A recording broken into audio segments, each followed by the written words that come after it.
became a silent ghost in the story of the Pacific, wore a single machine that bridged the distance between two empires and rewrote the language of aerial combat. When Lieutenant Commander Eddie Sanders climbed into its cockpit that morning in September 1942, he could not have known that his flight would become one of the most consequential moments in aviation history. The Akutan Zero, serial number 4593, was no longer just a weapon of war. It was a cipher waiting to be decoded. Its thin skin of aluminum, its unarmored fuselage, and the oil-streaked panels that bore the fingerprints of its dead pilot hull of it spoke to a philosophy of warfare that prized agility above survival. It was the embodiment of an empire's early confidence, and soon it would become the instrument of its unraveling. Sanders' discovery, so deceptively simple in its physics, was devastating in its consequence.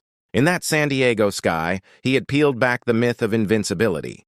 The Zero, that elegant predator of Pearl Harbor and the Coral Sea, had been exposed as fragile under pressure in aircraft that lived on the knife's edge of speed and control in hangars and briefing rooms across the Pacific. The intelligence spread like electricity through a wire.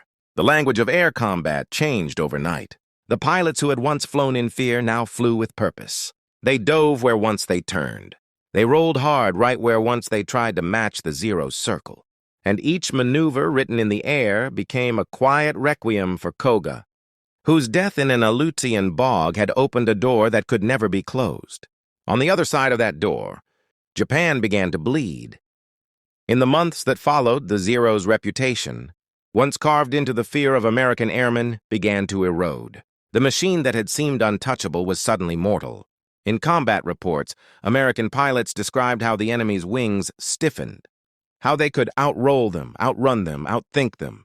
The skies above Guadalcanal, once Japanese dominion, became contested again, then conquered, and yet there was a quiet poetry in this exchange of knowledge.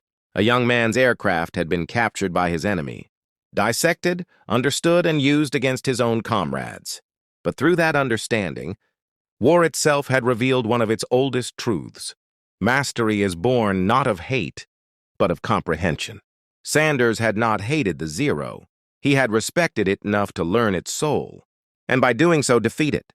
When the Akutan Zero was finally destroyed in that taxiing accident in 1945, few noticed. The Pacific was aflame with larger tragedies, greater machines, but in its twisted wreckage lay a symbol of everything that had defined the air war innovation, sacrifice, and the fragile thread of chance that separates victory from loss. Some historians would later argue that its capture merely confirmed what was already known. Others, like Admiral Okumiya, who had once served aboard Koga's carrier, called it an event equal in consequence to the defeat at Midway. Both could be true, for wars are not turned by single discoveries alone, but by the minds that know what to do with them. In the end, Sanders' calm flight above San Diego was not just an experiment. It was a conversation between two warriors, one dead, one alive, joined through the language of machinery. A conversation carried out in the rhythm of engines and the thin air of altitude, where understanding becomes weaponry. That morning, when the Zero's propeller first spun beneath the California sun, the war in the Pacific began to tilt. Not through vengeance, not through fury, but through knowledge, precision, and the quiet courage to face the enemy's genius and outthink it. The Zero had been a ghost born from Japanese skies. By 1943, America had learned to haunt it back. San Diego Naval Air Station, September 20th, 1942. Lieutenant Commander Eddie Sanders stood beneath the suspended wings of the Akutan Zero. Around him, a cluster of engineers, photographers, and intelligence officers watched in silence as sunlight spilled through the hangar windows, catching the machine's pale, sea-worn skin. It was a ghost of a plane, its fuselage repaired with American hands, its spirit still unmistakably Japanese. Sanders placed his gloved hand on the throttle quadrant. "We'll treat her gently," he said, "until we know her heart."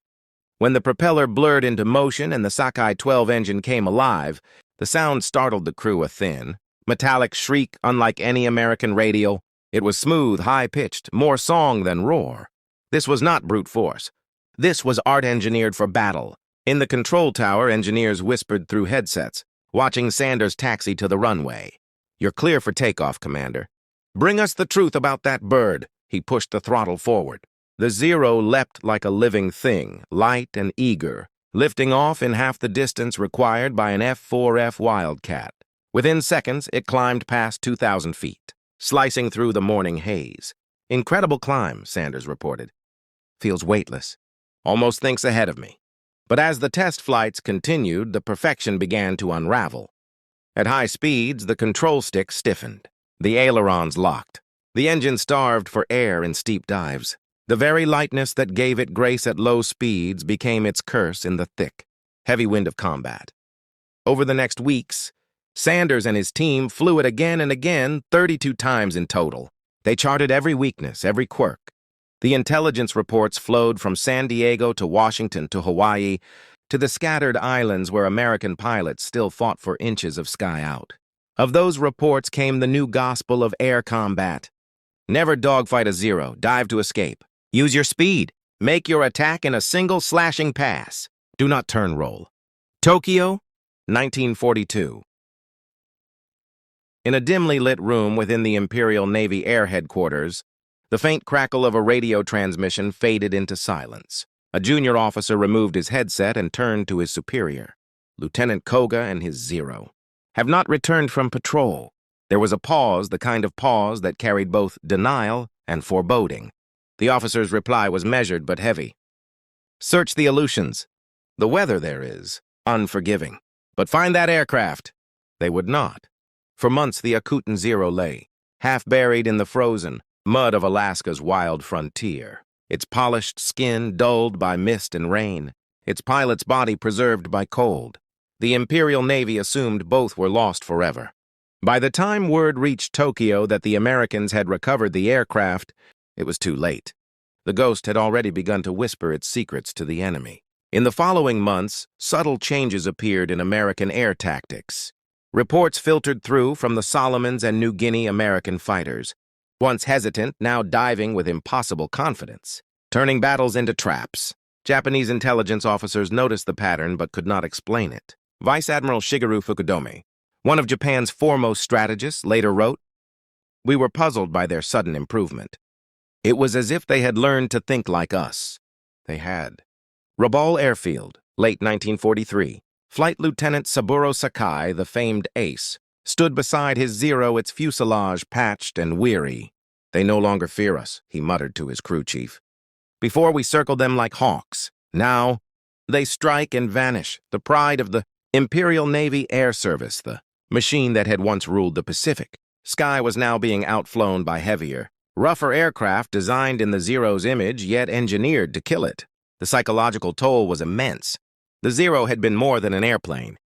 It was a national emblem, proof that Japan could outthink and outbuild the West. For years, it had swept aside the British over Malaya, the Dutch over Java, the Americans over the Philippines. Its victories were woven into the nation's wartime myth, the myth of the invincible samurai of the sky. But myths die quietly. In one after-action report from Truk Lagoon, a Japanese pilot wrote, "Their new aircraft dive like stones. We cannot follow. We try to turn and they vanish. It is as though they know our every limit." He was right. They did. Every structural weakness, every blind angle, every limitation of the Sakai engine had been mapped by Sanders' team at San Diego. The Americans no longer fought the Zero. They fought its physics. Tokyo, 1944. Within the engineering division of Nakajima Aircraft Company, a quiet desperation set in. Designers were ordered to develop successors to the A6M faster, armored, more durable. The Ki-84, the N1K2J, the A7M Repu, they came too late. Japan's resources were drained, its pilots undertrained, its skies collapsing. Even as prototypes rolled from assembly hangars, fuel shortages grounded squadrons that once roamed the Pacific. Young cadets were sent into combat after only 30 flight hours. Their instructors, often veterans of the Zero's golden age, men who knew. They were sending their students to die. And still, no one in Japan publicly spoke of the Akutan Zero. The discovery remained an unspoken wound, a national embarrassment buried beneath layers of silence. It would not be until after the war that Admiral Okumiya, writing from the ruins of Tokyo, admitted that one airplane did more harm to Japan than 1,000 enemy bombers. In the Pacific's final years, as American carrier groups advanced like steel tides across the islands, the Zero became a relic outmatched but still revered. Its slender frame and perfect balance, once symbols of supremacy, were now suicide weapons in kamikaze attacks. Young pilots bowed before their aircraft, pressing their foreheads against the cool metal of the cowling, whispering prayers into the same cockpits that once represented mastery, now turned to martyrdom. The Akutan Zero's legacy born of brilliance, undone by understanding, had come full circle. Okinawa, May 1945.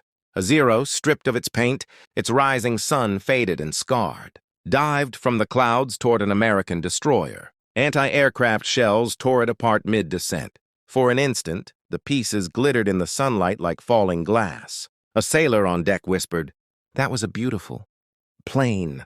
In that moment, amid the smoke and flame, the Zero transcended the boundaries of nations. It had become something else entirely, a monument to human ingenuity, to the double-edged nature of creation. Itself, it had taught both sides what was possible.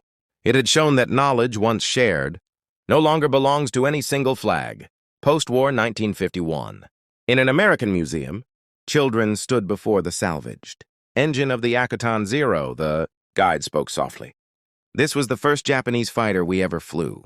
It changed everything." Few visitors knew the name of Tadayoshi Koga. Fewer still understood the weight of his story. Yet through that silent relic, through the steel and the sacrifice, his presence lingered, a shadow over every aircraft that had followed.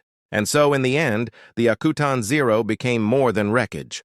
It became a bridge between two nations forged in war, tempered by understanding. It was a machine that spoke two languages, one of destruction, the other of discovery.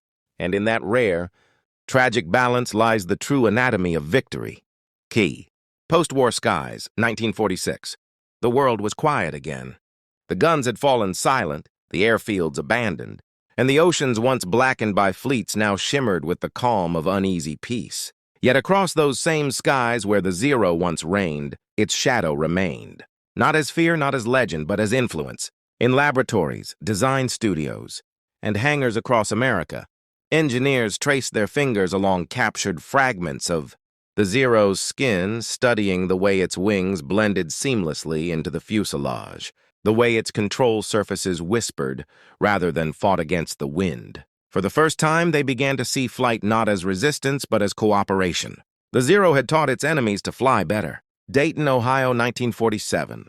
At Wright Field, an American test pilot examined the curves of the F-8F Bearcat, a design born from lessons learned at San Diego. Its airframe was heavier, its power monstrous. Yet when he banked into a turn, he felt the same fluid grace that once belonged only to Japan's finest. He returned to the hangar and muttered, "She flies like a Zero, only faster." The engineers nodded. They understood. The spirit of the Akutan Zero had not been destroyed. It had been absorbed into doctrine, into design, into the very DNA of post-war aviation. Tokyo, May 1953. In a small office of the Japan Aeronautical Engineering Society, a man in a wrinkled suit sat at his desk, sketching the outline of a new aircraft. His name was Jiro Horikoshi, the man who had once designed the Zero itself. Now, amid the ruins of his nation, he drew not for war, but for rebirth. His pencil moved slowly, almost reverently, as if each line carried both pride and sorrow. When asked later about his feelings toward the Zero, he replied simply, "It was beautiful. Too beautiful for war." The post-war years turned Japan's obsession with perfection inward, from killing machines to crafts of peace. The same engineering discipline that had created the Zero gave rise to a new generation of technology. Cameras, automobiles, electronics. Precision became Japan's new weapon, and the world welcomed it. Meanwhile, in America, the story of the Akutan Zero faded into archives, overshadowed by the nuclear age. But among pilots, its lessons endured whispered, through generations of aviators who understood that the line between mastery and arrogance is razor thin. When Chuck Yeager broke the sound barrier in 1947, some of his notes reflected the same lessons learned from that captured plane. how airflow shifted under stress, how structure mattered more than brute power. The legacy of understanding had rippled outward, far beyond its original intent. Seattle, 1962, at Boeing's Flight Research Division, a senior engineer looked at the prototype of a new jetliner, the 727, sleek, balanced, and graceful. He remarked to a colleague, "You know, the best designs come from simplicity. The Zero had that, a pure dialogue with the air." That statement, decades removed from the war, carried the echo of an old truth, that greatness in flight does not come from domination but from harmony. Tokyo Bay, 1971, an aging veteran, once a Zero pilot, stood at a memorial ceremony beside American airmen who had fought against him 30 years before. The sea breeze moved softly over the crowd. He bowed to the wreaths laid for both sides and whispered, "We learned from each other." That was the meaning of it all. One of the American veterans, gray-haired, his hand trembling, nodded silently. In that brief exchange, the entire war seemed to dissolve, leaving only respect. The Akutan Zero had long since vanished, its metal melted, its paint forgotten, but its soul persisted in memory, in the archives of design, in the quiet reverence of those who once faced it in combat.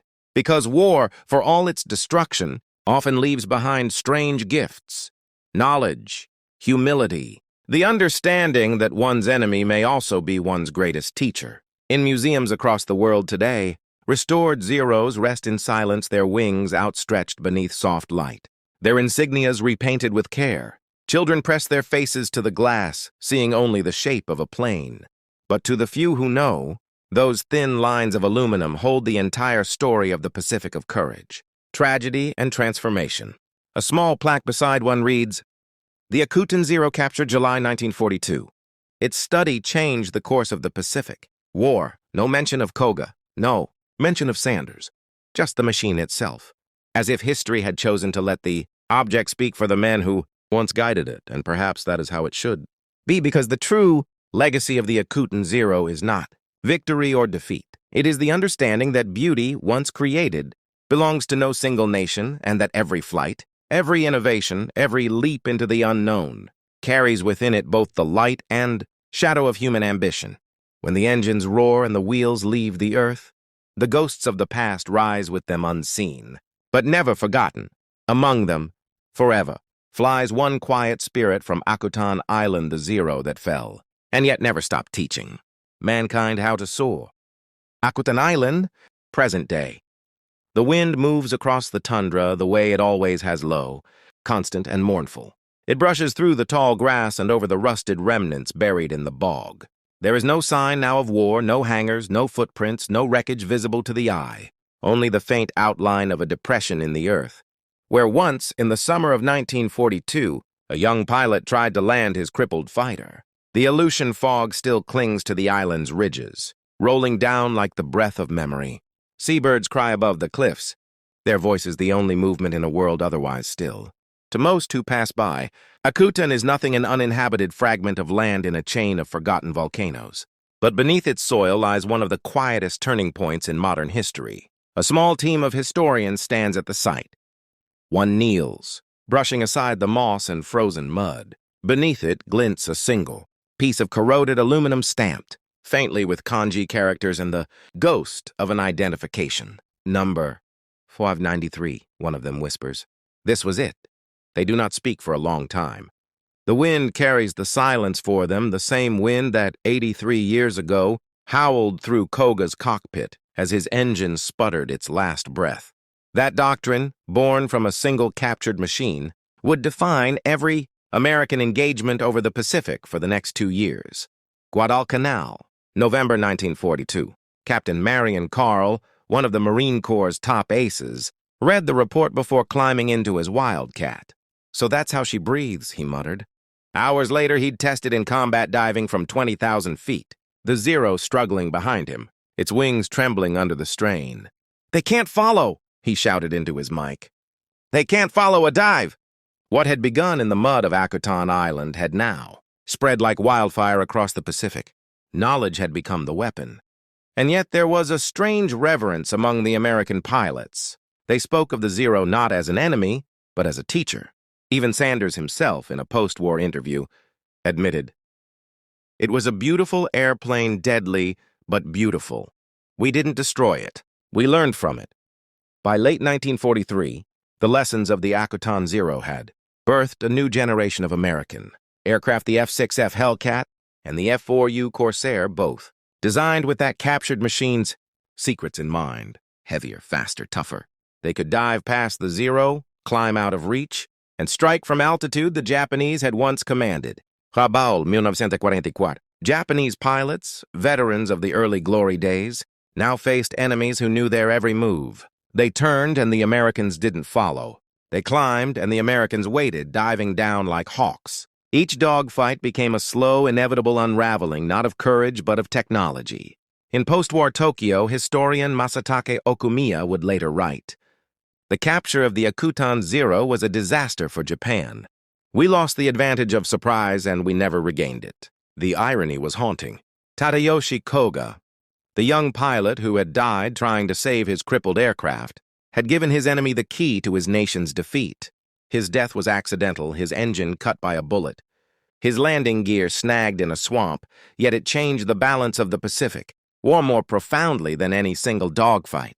Back in San Diego, 1945, the Akutan Zero, its purpose fulfilled, was being towed for a routine test when a ground accident tore through its undercarriage. The once pristine relic crumpled against the tarmac. No one bothered to repair it. It had already told its story. When the war ended, its remains were scrapped quietly, its engine preserved in a museum, its ghost scattered across the blueprints of every aircraft that followed it. Even now, decades later, pilots and historians still speak of that single aircraft not as a mere trophy of war, but as a symbol of transformation, a reminder that in the crucible of combat, understanding one's enemy is the most powerful weapon of all. Because wars are not won by hatred. They are won by those who listen, who learn, who take the enemy's brilliance and turn it into their own. Salvation. The Akutan Zero never flew again, but through the hands that studied it, through the minds. Flashback. June 4th, 1942. Koga's hands tighten on the control column. The island looms ahead. The swamp a green smear through the fog. He lowers the landing gear, praying for luck, for honor, for home. His comrades circle helplessly above. The wheels strike the bog, and in an instant, his life ends, a life forgotten by war, remembered only by consequence. Return to present. The historians collect the fragment carefully, sealing it in a small container. One of them, an elderly Japanese researcher, bows his head. "He died thinking he had failed," he says softly.